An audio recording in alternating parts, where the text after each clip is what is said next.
Fala galera, beleza? Mais uma vez aí, Caio Invest com vocês para trazer uma análise de Bitcoin. Como vocês estão? Beleza? Aí sim. Então, dia 28/4 aqui de 2020, às 11h40 da manhã, estamos começando aqui mais uma análise de Bitcoin e Ethereum. Não poderia deixar de ser agora agradecer que somos 671 inscritos no canal, meu irmão. Muito obrigado a todos vocês aí que estão participando aqui do canal, estão deixando aí o seu like, estão se inscrevendo, estão ativando as notificações e também a sua opinião, né, galera? Deixa a opinião aí nos comentários aí, a gente tem trocado aí uma interação muito bacana aí com a galera. Então, muito obrigado a todos vocês aí que estão participando aí, o número de visualizações aí no canal só cresce.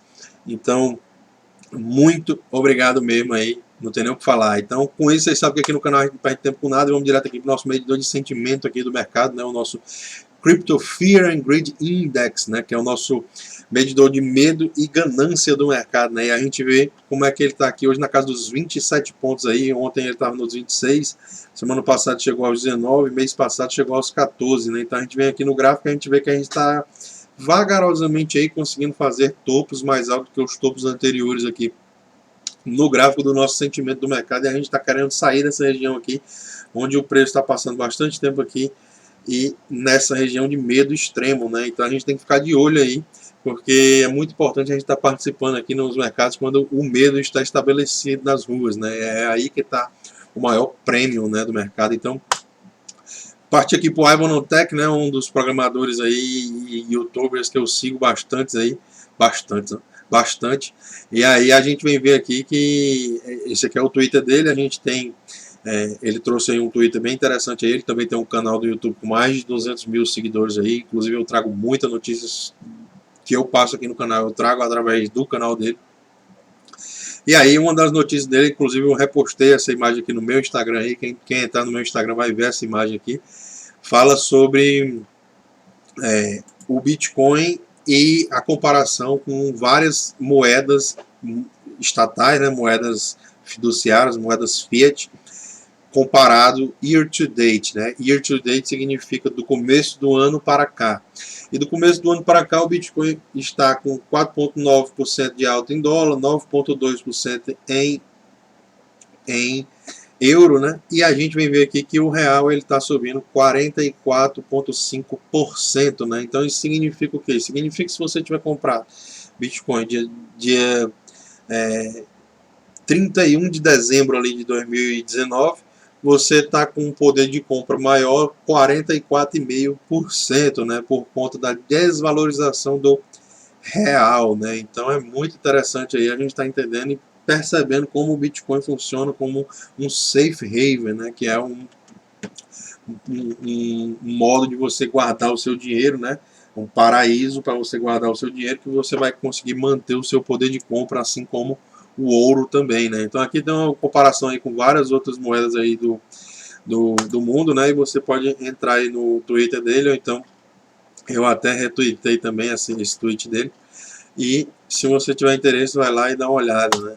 Então, passar aqui para o nosso primeira análise aqui, primeira notícia aqui de hoje, né? A gente tem aqui o Plan B, que é o criador, né, do Stock to Flow, que é um método de se analisar ativos, né? E ele fez uma nova atualização aí no seu Stock to Flow, né? Mostrando aí, para quem não sabe o que é o Stock to Flow, significa mais ou menos que quanto tempo você vai precisar para poder produzir aquela mesma quantidade que você já tem de supply já no mercado disponível, né? Então, a gente vê que com os movimentos da Halving, a gente tem movimentos muito interessantes aí. Ele fala sobre o Bitcoin ter mudado de narrativa durante esse tempo todo, né? Desde 2009 existiram várias narrativas, né? Que o Bitcoin ia ser e-cash, que ele ia ser usado como moeda de troca, né? Então, e depois ele veio a ser utilizado como ouro digital, né? Você guardar o seu capital. Então ele fala aqui e mostra esse gráfico aqui bem interessante aqui, que faz a comparação entre as narrativas do Bitcoin, né? Por exemplo, aqui na parte azul aqui em 2009 e aqui em 2018, né? Esse gráfico aqui vem de 2009 até 2018. E aí ele fala, né? O Plan B fala sobre a narrativa aqui do e-cash, né? Proof of Concept, né? A prova de conceito do dinheiro ser transacionado em Bitcoin, né, fazer as transações em Bitcoin. Depois a gente teve Chip Payment Network, né, que seria essa fase vermelha aqui, né, que seria quando as taxas das transações da rede ficaram muito baratas e aí as pessoas estavam usando para poder fazer transações baratas, né. Anonymous Darknet Currency, né, que é quando a gente tem a fase de só funciona na Darknet, né, para utilizar para prostituição, para tráfico de droga, para coisas ruins. A gente tem aqui reserva de currency, né, for crypto, né, reserva de valor para cripto, né, reserva de valor somente para moedas cripto. Aí a gente tem aqui Censorship Resistant e Gold, né? A gente tem o ouro digital que é Censorship, né, Resistant, né? Ele é resistente à censura, né? Então essa daqui é uma das bem importantes aqui, essa faixa amarela. A faixa azul aqui, Programmable Share Database, é um database, né, um banco de dados que é programável e share, né? Você pode compartilhar com outras pessoas, né? E agora a fase rosa aqui, a gente está vendo aqui que é a fase do Uncorrelated Financial Assets, né? Que é um ativo não correlacionado financeiro, né? Então é muito interessante aí todas essas narrativas. Eu achei muito interessante aí trazer esse patamar, né? Uma das coisas bem interessantes aqui que ele fala é sobre esse novo modelo que ele criou aqui, sobre o Bitcoin Stock to Flow Cross Asset Model, né? E aí ele traz aqui o Bitcoin e as suas narrativas, né? A primeira era aqui, na primeira narrativa, né, que a gente tem aqui essa Proof of Concept, né, que é a prova do conceito, né, que é quando a galera esperava que o Bitcoin ia ser simplesmente aí um dinheiro digital para você transacionar normalmente, dia a dia. E aí a gente tem as outras etapas aí, né, os outros clusters, né, que são a fase dos pagamentos digitais, que eu falei com vocês, as fases aqui do e-gold, né, que seria o ouro digital, e a fase aqui do financial assets, né, que a gente está aqui, que é a fase do ativo financeiro não correlacionado com os outros, né? Isso é muito interessante, você ter um ativo não correlacionado com os outros na sua carteira, porque se os outros ativos caem, o seu ativo no mínimo fica parado, ou então sobe, né? Ou então cai menos do que o que os outros caíram, né? E isso é muito interessante, a gente está aqui nessa fase aqui. E esses outros dois pontos aqui seria a prata e o ouro, né? E ele estima que em algum momento aqui, depois dessa próxima rave, a gente vai estar entre esses dois pontos aqui, que seria o ponto da prata e o ponto do ouro, não é? Quem sabe aqui mais próximo até do ouro, né? Então é muito interessante aí, tem aqui essa pesquisa aqui que ele fez bem completa, então são sempre os links vão estar na descrição aí abaixo, se você tiver interesse, se você tiver vontade aí de ir lá e fazer uma pesquisa mais fundo, você vai lá e acessa aí o link. Então a gente vem aqui para o Decrypt. Decrypt a gente tem aqui um artigo falando sobre os grandes bancos já estão sofrendo aí a pancada do coronavírus, né? A pancada dessa pandemia que está acontecendo, né? Então assim, a gente vê que agora acabou de sair os relatórios aí, por exemplo, do primeiro trimestre aí desse ano, né? Então a gente tem aqui o HSBC tendo uma queda muito brusca aí no seu primeiro trimestre, trazendo aqui os lucros do banco aqui para níveis muito baixos, né? Abaixo até do que esses últimos patamares aqui em 2018, 2017. E a gente tem aqui outros patamares para analisar, né? E entender que os bancos vão começar a sofrer cada vez mais aí, que eles adotarem, né, taxas de juros negativas, né, que eu venho comentando com vocês, né? Então, por quê? Porque diminui o spread bancário, né, que seria a capacidade de que o banco tem de cobrar. Ele recebe o dinheiro a um juro X aqui do Banco Central e empresta ao juro Y. Então, o spread seria justamente a diferença entre esses dois patamares, né, o juro X e o juro Y.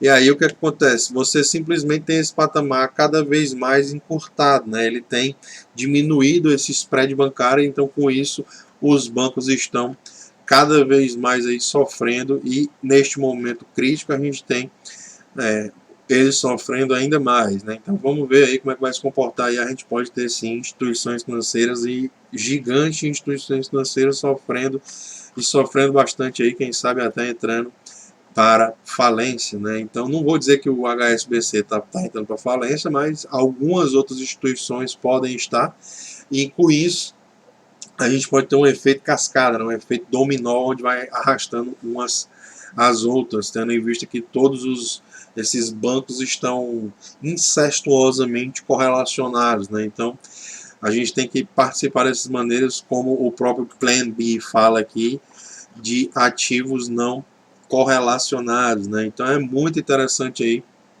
a gente está participando, e com isso a gente vem direto aqui para o nosso CoinGecko fazer aquele refresh live aqui especial, querer a opinião de vocês aí, todos que estão vendo aí o vídeo aí. Se você tem a capacidade de deixar a sua opinião aí sobre os assuntos, isso seria muito interessante. Então muito obrigado a todos vocês aí que estão participando.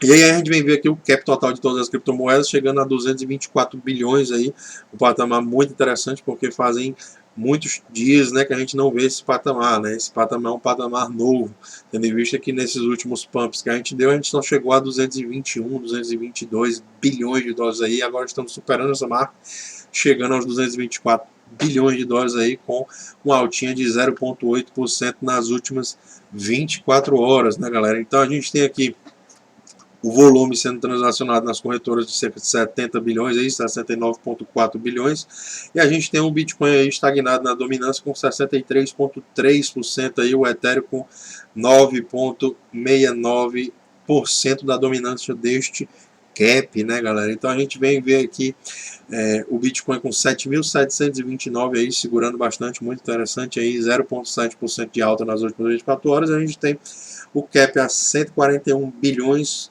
e 800 milhões de dólares, né? O Ethereum com cerca de 196 dólares aí cravado, com a alta de 2,2% nas últimas 24 horas, e 21 bilhões aí no seu cap, né?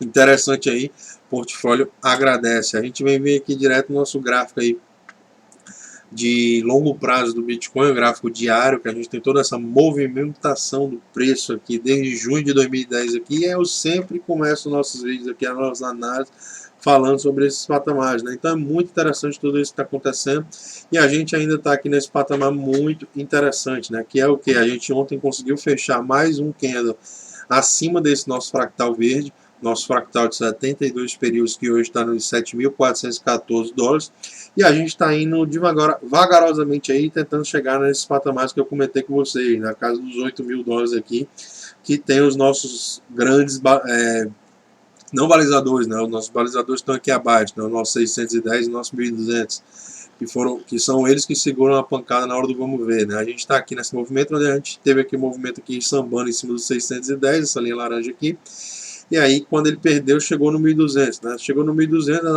nossa linha vermelha, ele aguentou a pancada, e agora mais ou menos o que está acontecendo agora nessa região, sendo que o 610 e o 1200 estão muito mais próximos um do outro, né?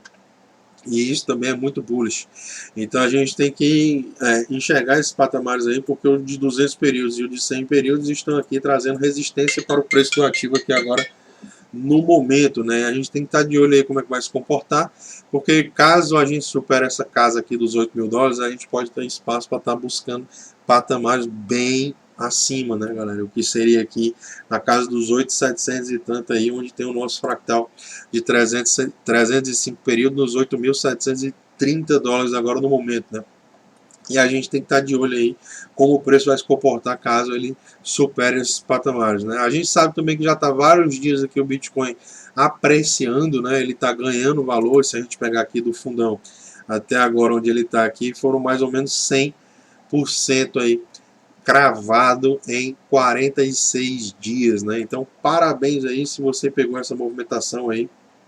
Então por isso a gente sabe que movimentos de queda também serão normais, né? E eles podem até ser bem fortes, né? O que, por exemplo, aqui a gente poderia estar vindo testar aqui novamente aqui, o que não seria muito interessante, mas seria possível a gente estar testando aqui a casa dos $6.500 no nosso fractal vermelho, que hoje está no 6.531, que é o 1.200 períodos. A gente tem o nosso fractal também aqui de 610 períodos, que também pode ser testado novamente aí, tendo em vista que a gente superou ele, a gente ainda não fez um novo teste a essa região, né? O que traria confluência aqui também com o nosso fractal de 21 períodos, e eles estão ali na casa dos $7.126, os 610 períodos, e os $7.170 aí, o 21 períodos. Então essa região aqui também é muito importante que segure a pancada, porque aí a gente teria espaço para estar fazendo essa correção saudável e quem sabe vindo a testar patamares, né? O que seria um movimento mais ou menos assim, a gente sairia aqui dessa região, viria a testar aqui alguma espécie de suporte para vir testar aqui esses fractais novamente e quem sabe romper, né? Eu não sou muito bom de desenho, vocês já sabem, mas a ideia é o que fica, né, galera? É o que interessa. Então vamos partir aqui rapidinho nosso gráfico aqui de 5 horas para ver como é que anda a movimentação do preço aqui do Bitcoin, bem interessante, né? Então vou recuar aqui para a gente carregar todos os nossos fractais e tendo feito isso a gente vem aqui para os momentos atuais onde a gente vê que da casa aqui dos $7.400 a gente vai ter bastante suporte, né, que é o nosso fractal que a gente rompeu aqui e está conseguindo finalmente fechar vários e vários candles aqui acima desse patamar, né, diferente dessa outra região que a gente teve aqui, que logo na sequência a gente foi dampado para baixo e retornando abaixo desse nosso patamar do fractal de 2.400 períodos, né? São $7.392 aí, é o patamar que a gente precisa segurar a pancada nesse fractal. Então, perdeu o fractal de 21 períodos aqui no gráfico de 5 horas, $7.611, a gente vai estar recuando a esse patamar aqui e dos 7.400, o que seria muito saudável até, né? Então é muito interessante aí a gente ver também que a gente tem resistências muito fortes aí acima, aqui no fractal de 610 períodos e o fractal de 1.200 períodos gráfico de 5 horas, que hoje estão respectivamente nos $7.943 nos 610 e o 1.200 no $8.276, né? Então, vamos ficar de olho aí nesses dois patamares aí. Pode ser que a gente suba aqui, a gente vem aqui, deixa eu pegar o pincel aqui. Deixa eu pegar o pincel.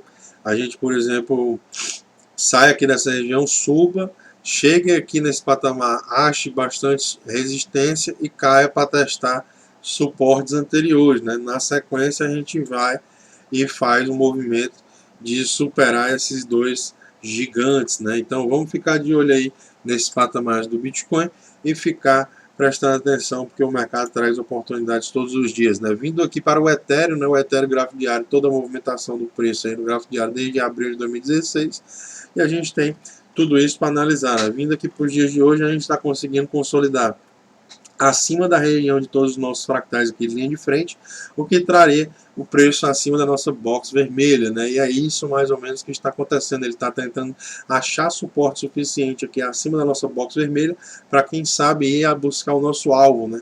O alvo que está aqui do nosso fractal 610 períodos, que está nos $182, né? Os $182 aqui é o alvo, quem está dando suporte ao nosso Bitcoin, né?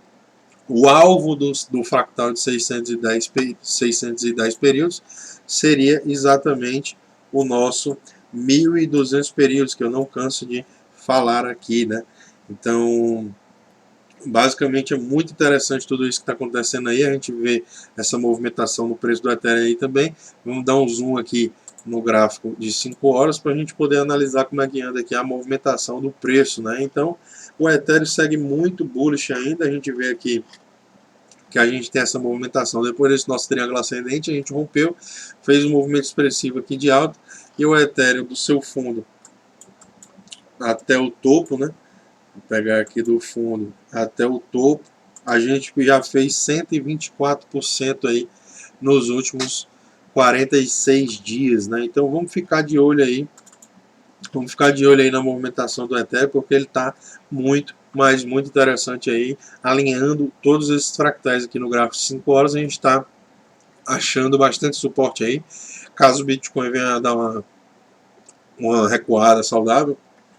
A gente tem espaço aqui para recuar aqui no Ethereum até a casa dos 176 dólares aí, 180 dólares, e seria bastante saudável, né? Então vamos ficar de olho aí nessas movimentações aí. A gente ainda tem esse padrão aqui tanto no Bitcoin quanto no Ethereum, que é a movimentação do nosso bump and run, que tem o alvo aqui na casa aqui em cima, né? Então isso também traz uma indicação que a gente pode estar indo recuar aqueles patamares dos 285 dólares aqui no gráfico do Ethereum, né? E é muito interessante aí, porque o Ethereum ele já está no gráfico de 5 horas acima dos 610 e do 1.200, né? Diferente do Bitcoin, que está abaixo, né? O Bitcoin ainda continua, aqui é o gráfico do Bitcoin no gráfico de 5 horas, né? Eu mudei aqui rapidinho, a gente está aqui o fractal de 1.200 e o fractal de 610 no gráfico de 5 horas, né? No Ethereum a gente já superou esse patamar, inclusive já fez um teste dessa região e agora está off to the races, né? Tá proibido vender, né? Acima de todos os fractais a gente está proibido vender, né, galera? Então muito obrigado aos 671 inscritos aí do canal. Vocês é que dão uma força para poder eu estar mandando vídeos aqui diariamente para vocês. E tamo junto, galera. Qualquer dúvida deixa no comentário. O mundo é de quem investe. Qualquer coisa, tamo aí. E valeu.